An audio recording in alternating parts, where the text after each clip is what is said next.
어쨌든 이제 정치구단으로서 또 원로 정치인이시지만 실제로 저희들한테는 굉장히 건강하게 의정 활동을 하실 준비하는 모습이 감동적이었고요. 오늘 이제 자연스럽게 이런 얘기를 좀 드리고 싶지만 상황이 상황인지라 좀 무겁게 일단 시작할 수밖에 없겠습니다. 지금 오늘 인터뷰하기 전에 이제 국무회의에서 최상병 특검법 거부를 했습니다. 이제 예상을 했지만 이 문제가 앞으로 어느 정도 이제 파장을 일으킬지는 일단 상황은 발전했기 때문에 현재 어떻게 보고 계십니까? 일단 윤석열 대통령은 변하지 않았고 그래도 국민들이 일말의 희망을 가지고 이번만은 받아들일 것 아닌가 이렇게 생각했는데 윤석열 대통령은 이 가족 그리고 본인 이 셀프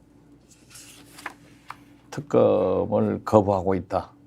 그래서 저는 오늘 윤석열 대통령이 야권의 국민의 선전포고를 선언했지만 제가 볼 때는 윤석열 대통령은 레임덕의 길로 가속화되고 탄핵 마일리지가 차곡차곡 쌓여간다. 예. 이렇게 평가를 합니다. 제가 오늘 이제 박 원장님과 이렇게 긴급 인터뷰를 마련하면서 이제 현상은 현상대로 짚어야 하지만 좀 더 본질적으로 윤석열 대통령이 지난 총선 과정 또는 총선 이후에 국민은 항상 옳았다 또는 민심을 경청하겠다 이런 부분에 대한 발언이 있지 않습니까? 네. 그러면 최상병 특검과 관련 경우에는 이제 민심이 무엇이냐 또 국민의 바람이 무엇이냐 이제 이런 것들과 정반대의 얘기를 하면서 또 합리화를 지켜나가는 과정에서 원로 정치인이지만 정치구단 또는 우리나라에서 가장 이제 경험이 많은 박지원 원장님을 통해서 이런 부분을 우리 국민들이 어떻게 읽어야 하는지를 좀 본질적으로 제가 좀 여쭤보고 싶어서 간단히 좀 질문을 드리고 싶습니다.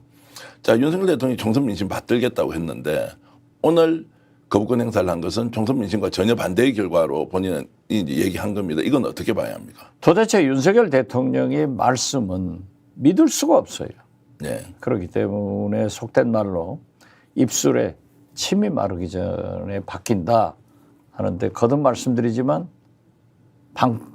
가족 방탄 그리고 이제 셀프 방탄을 했다. 대통령이 바뀌지 않았다 하면은 국민이 야권이 대통령을 바뀌게 투쟁할 수밖에 없다 이렇게 생각합니다. 국민이 항상 옳다는 말도 우리가 가려서 들어야 합니까? 아니면 대통령이 그런 말을 했을 때 이제 국민의 말을 듣겠구나라고 우리가 판단하지 않습니까? 저도 그렇게 판단했죠. 예. 대통령이 거짓말하면 되겠어요? 예. 그렇지만 늘 공자님도 나라님이 통치를 하는 데는 무신분립이다. 믿음을 강조를 하셨는데 총선 결과도 민심을 받들겠다? 국민과 소통하겠다? 이건 아니잖아요. 그래서 계속 김건희 장모 이런 가족 방탄하다가 이제 최상병 특검을 만약에 하면은 제가 볼 때는 국방부의 대통령실에서 26번 통화한 기록이 있고 또 대통령이 왜 버럭 불같이 화를 냈는가 이런 걸 보면은 사실 대통령이 직접 관련이 있다 이런 합리적 의심을 할 수 있어요. 그렇기 때문에 이번에 거부권 행사는 셀프 방탄이다. 저는 그렇게 보는데 믿을 수가 없어요. 믿을 수가 없을 때 이제 정치권은 어떻게 하냐, 국민은 대통령을 어떻게 대할 것이냐 이제 이 문제가 나오는데 조금 전에 이제 셀프 방탄이라고 했다는 것은 결국 윤석열 대통령이 이번 최상병 특검과 관련해서 임성근 사단장을 보호하기 위해서 어떤 식으로 개입했다는 정황들이 나오는데 증거는 아직 없습니다. 그렇습니다. 자, 수사를 하고 있습니다. 이 문제는 좀 이따가 집중적으로 좀 여쭤보기로 하고요. 그런데 정치라는 것이 이렇게 하다 보면 거짓말을 자주 시켜야 되는 겁니까? 시킬 수밖에 없는 상황이 옵니까?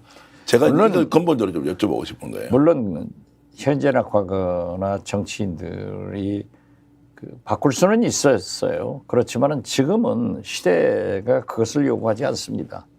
특히 청년 세대, 소위 말하는 MZ세대는 솔직한 것을 인정해야 되거든요.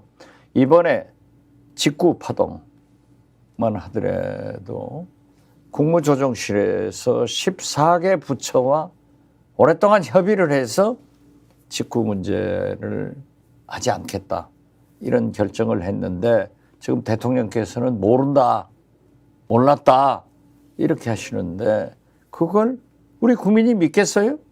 그래서 최상병 문제만 하더라도 김건희 특검 문제만 하더라도 대통령은 알고 계시고 개입된 사실이 사실상 밝혀지고 있지만은 또 그러한 얘기를 하면은 대통령실에서 즉각 명예훼손 허위사실 유포로 고발을 하기 때문에 빨리 국회가 열려야 국회에서 면책특권을 활용해서 이러한 의혹을 밝혀낸다. 저는 그렇게 봅니다.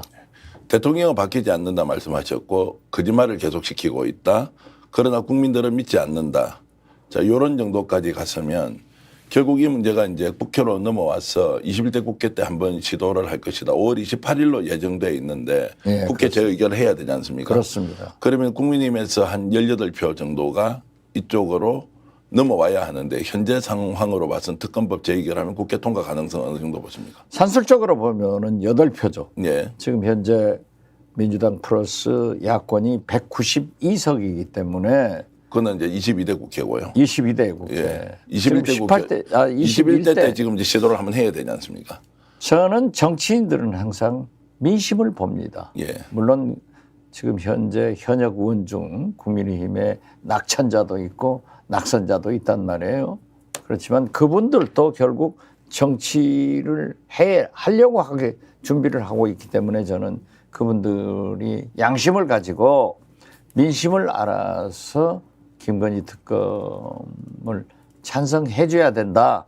그런 희망을 가지고 있지만은 우리가 과거에 이 박근혜 탄핵 때도 절대적으로 한 30여 표가 부족해서 제가 나서서 협상을 한 결과 나중에 60표가 됐다. 네.